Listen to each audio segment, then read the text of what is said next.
But it's on Instagram. That's great. Like all the posts that I like, I have an app where I just like rip them off of Instagram. So like, Yo, did you see it? Did you see it? They use Krillin. Okay, are we ready? No. All right. Let's get it, bro. I can wait till afterwards. You guys can go ahead and get started. Hey guys. What's up, everybody? So how does it feel to have your song on the radio? Because I never heard Girl or anything before, and you guys are coming here, and I just heard your song like every hour and hour. So how does it feel for you guys? That's cool, man. I don't know. It's as like when you think back on like being a kid and hearing stuff on the radio, and then you like realize like where we're at now. It's pretty dope. But yeah, otherwise I don't really think about it that much. I don't really hear myself on the radio all the time. Can you talk about your Grammy experience? Grammy? Grammys was cool. We was with all our moms, you know, friends. It was just surreal seeing, being in the same room as people that, you know, you never think you'd ever cross paths with on that level. I don't know, it was really eye-opening. We still hasn't really sunken in yet, because I feel like we have a lot more to accomplish than that. It's because we lost. Because we lost. But nah, it was fun. It was fun, like hanging out, especially like our guitar player, Steve, him going, you know, he's just 17, so him being there, watching him, you know, his eyes just being bright and just everything, you know, that was crazy. So it was fun, a lot of fun. How did Odd Future come together? Our Future came together originally on MySpace. It originally started with Tyler, this guy named, like, I can go very deep into MySpace. I'm not meaning Our Future, but Our Future started on MySpace with Tyler and a few other artists, and just branching out to other artists that he saw that were similar to him. I got in Our Future around the first mixtape era, like right before the first mixtape, and then like shortly after that, Sid came along, and then it just sort of, that was way before anybody ever heard about us. That was like early MySpace days. So MySpace is really how Our Future really kind of linked up. Show. If you could tie your musical abilities to any Dragon Ball Z character, Great who would it be? Well, that's a real tough question. You think? You know, I try to ask them all. Might as well just shoot for the stars, right? Just Goku or like Frieza. Frieza, no, Frieza. Frieza. He's got beat up like 3 times. No, but Frieza came back though. How many of them other got beat up 3 times and they came back? A bunch of them. You know, you didn't never die in Dragon Ball Z. People don't know Dragon Ball Z in the room, like, right. What are they talking about? I'm a fan, so I know. Oh yeah, I'm pretty sure all the enemies came back. People say Goku. You can't not like Goku. He's the best. He's the best. He keeps getting stronger. He's the constant. Yeah, he's the constant. I don't know, but I wouldn't be Goku though. I was thinking Trunks, whoever just said that. I mean, what's a realistic way to relate that? He's straight, but Goku still comes out as like the main. My dude, musical like, experience? No, your abilities. Oh, my musical ability. We already had this discussion about you and your family about. Yeah, I know, but that was like in a different context. But it's the same thing. Yeah, in that case, In that musical case- abilities, I say I'm like a 10. Okay. Nah, he weak though. He not weak. I mean, none of the allies in Dragon Ball Z are weak, but Yes, they, they yeah. They fall back. Goku, Yeah, like- Goku wins all the battles no matter what. If he's dead, he comes back and wins. Right, like, yeah. It starts off with 7 of them fighting, and then it ends with Goku fighting. He's the last one. Nobody Vegeta? Nah. Maybe we can say we're like a spirit bomb. Ooh, Vegito. And that's the fusion. Oh, if you do it. In that case, okay, Go fusion. Super Saiyan 3 and 4 and all. We'll go God. Like be a move. Might as well We're the say spirit go bomb. God, Like we you know, could be go like a up. spirit bomb. Well, like a spirit bomb. We're like a spirit bomb. We are the spirit bomb. Yeah. That's a good one, Pastor. Yeah. P edges right there. That's what I'm You talking got about. scared. Egg 'em edges, bro. That was a great Looking question. a little Do you rough, guys but they come with a cool. background vocals for Sid, or is just, or are you the only singer To my albums or just in general? in general? I did one song. It was Give It Time, and I was scared as hell.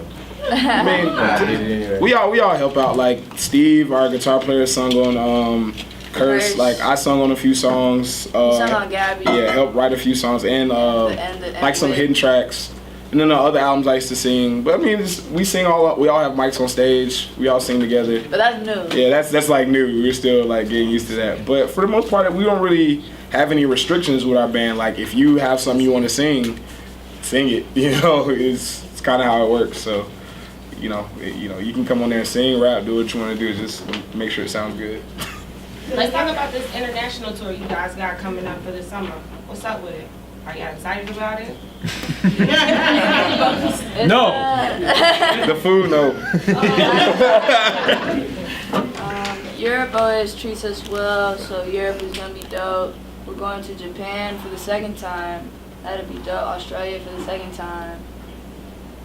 That's it. Yeah, I don't know. It's always cool. I mean, traveling is dope. It's best in moderation. So, you know, it's gonna be good. Talk about your progression from Purple Naked Ladies to now. How did you guys progress since then? Well, Purple Naked Ladies was mostly done by me and Matt. He had a beat on there. He played drums on there on like a song. But that was mostly me and Matt. So over the years and over the projects, I'll say it's gotten a lot more collaborative. My voice has grown a lot. We've all just gotten better at what we do. Matt came up on some harder drum sounds for the new album, and Chris got some new kits. So when we do it live, it's like, you know, a little more different kinds of textures involved. And same with the bass and the keys. I think we all just, our main goal is to always just get better at whatever it is that we're focusing on at the time. So I'd say we've gotten better, and that's all we can ask for. With the song Special Affair, what was the inspiration behind that bass line? Because I'm sorry, it's Steve Lacy. Okay, here's a funny story about that bass line.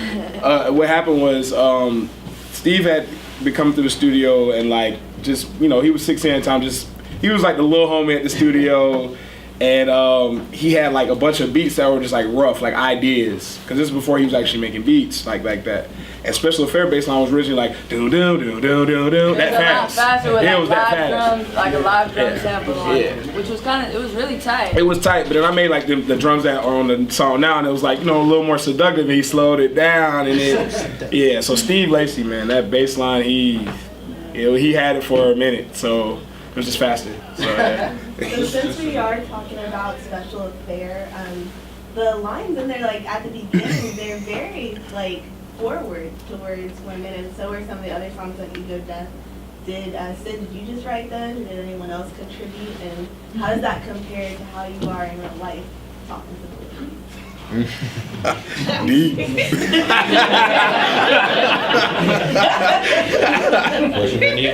I wrote that song with a girl. Actually, I was talking to Taylor today. I wrote that song with a girl named Taylor Parks.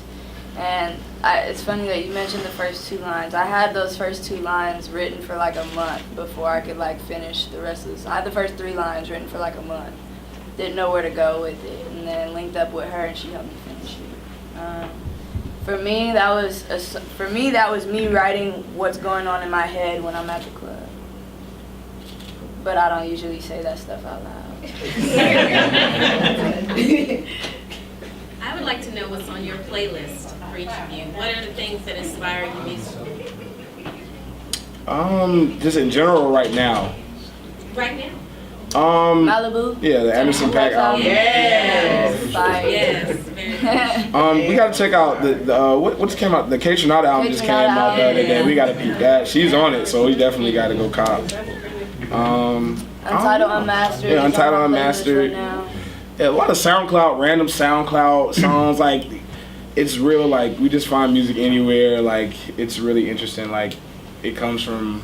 Yeah, we don't really have albums that we listen to. It's just like songs. Oh, this new band called Jala. Jala, yeah, J-A-A-L-A. They're from Melbourne, Australia. They open for us. Phony People. Y'all know Phony People is? Phony People, yeah, them the homies. So yeah. nice. Thank you. What are some of your habits like when you do live performances? I see you guys at Afro Punk and stuff. You have shoes on, socks out. Throwback. I used to do that. I had to stop because I started jumping a little bit more, and I don't want to slip. in my socks. It's very easy to slip. You should get them hospital joints with the Yeah, that's a really tight idea. Thank you. You never know. You might see me next time. I don't know. I keep my mom's scarf on me at all times whenever I'm playing. It's either on my bass or on my hip, like at all times, or the mic. We pray before every set too. Yeah, that. I'm ready. Yeah, I don't know what I do. I just be on stage.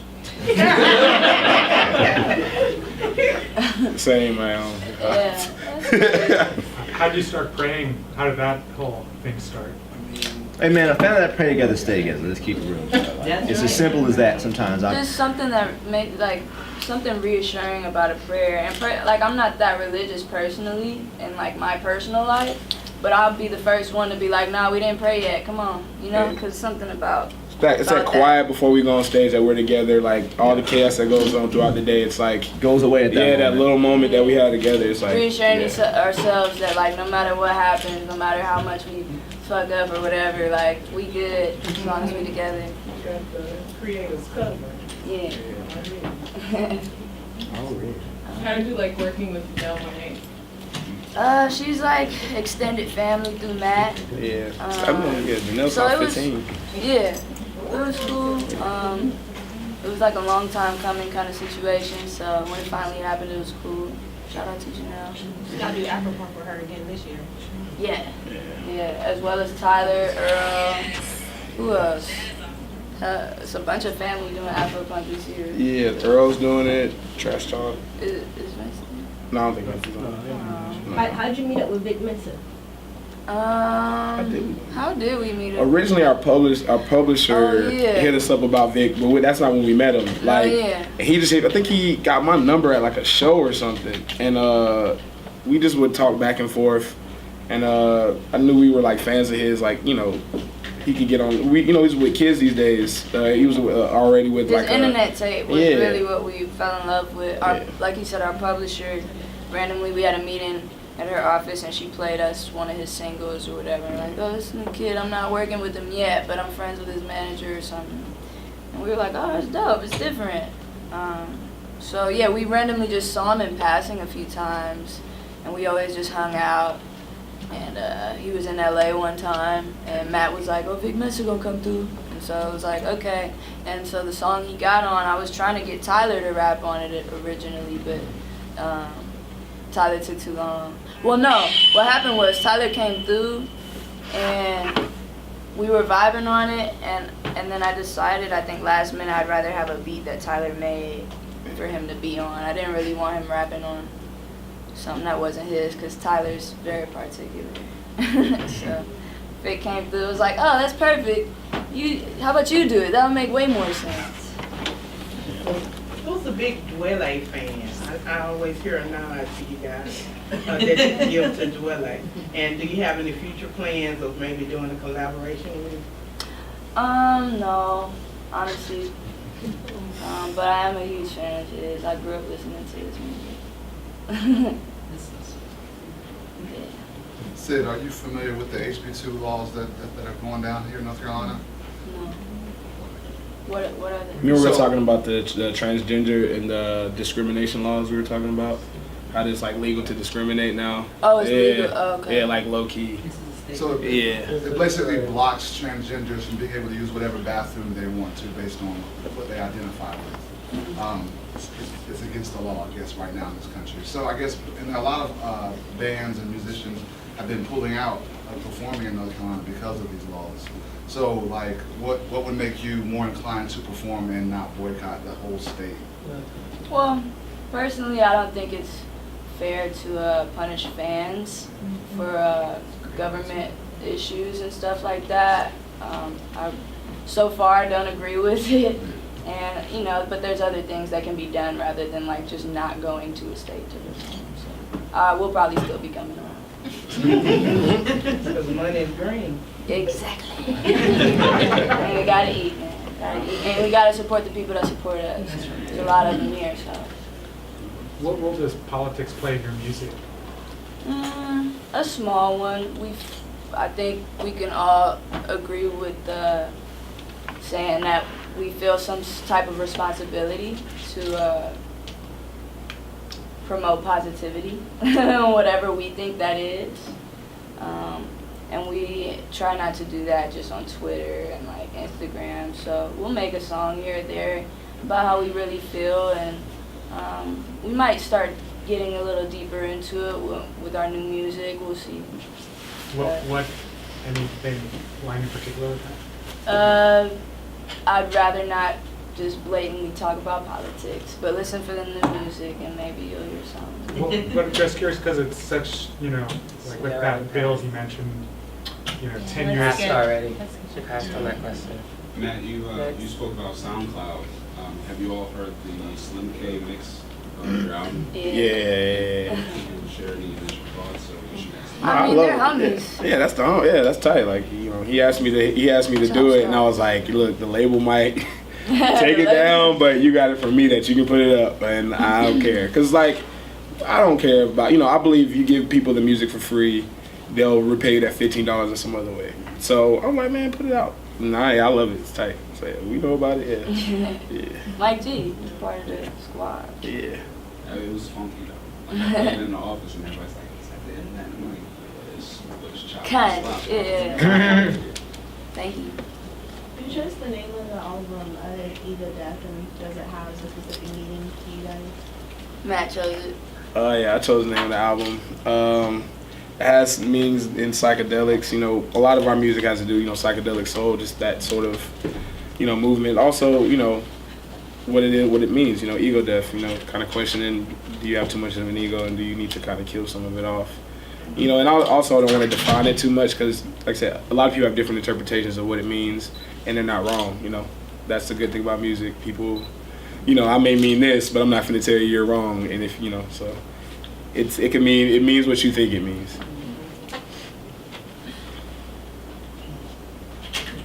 Yeah. Cool. All right. All right, where the drinks at? A few of them make this one. No. That's why I'm so turned. That's why I'm so turned. Yes.